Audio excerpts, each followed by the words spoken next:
Hi friends, आपण मानकु आम channel को अनेक अनेक स्वागत। तेबे फ्रेंड्स, आपण को आम आज कहबाकू जाउछु कि स्वराज को भौणी को बाहाघर विषय रे।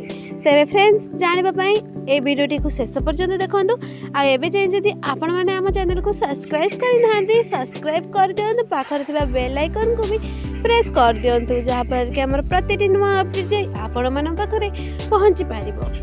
तेबे फ्रेंड्स, ए वीडियो तो आपण मैंने देखिपे कि स्वराज को भौणी बाहागर बेस केते सुंदर देखा जाउछंदी।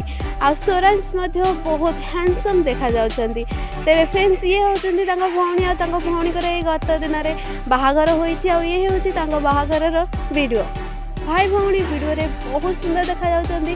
आ आपण माने मध्य वीडियो को एंजॉय करंतु। तेबे फ्रेंड्स, आज रो आपण मन पई एतिकी थिला। पुणी आपण माने सहित देखा हबा किछि नुवा वीडियो सतरे। से पर्यंत आम चैनल को सब्सक्राइब कर रखु। आम वीडियो भल लगी लाइक शेयर कमेंट कर दिंतु।